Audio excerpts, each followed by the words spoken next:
নমস্কার। শ্রী শ্রী রামকৃষ্ণ শরণম।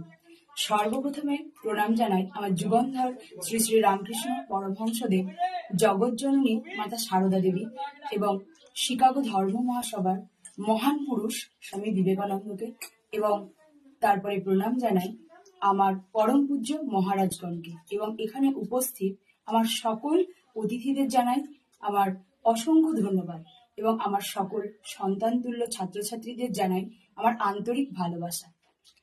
আজ আমাদের খোশবাগ মা সারদা শিশু বিদ্যাপীঠের নবীন বরণ ও বাৎসরিক অনুষ্ঠানের আয়োজন করা হয়েছে। এই অনুষ্ঠানের শেষ মুহূর্তে দাঁড়িয়ে আমি অল্প কয়েকটি কথা বলতে চাই।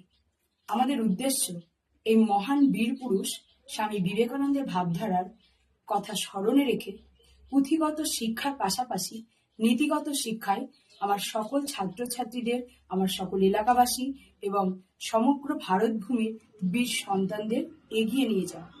আমার প্রার্থনা সকল এলাকাবাসী স্বামীজির এই ভাবধারা আমার এই উদ্দেশ্যকে বাস্তবায়িত করতে সম্পূর্ণ সহযোগিতা করবে, এই কামনা করে আমি আমার বক্তব্য শেষ করছি।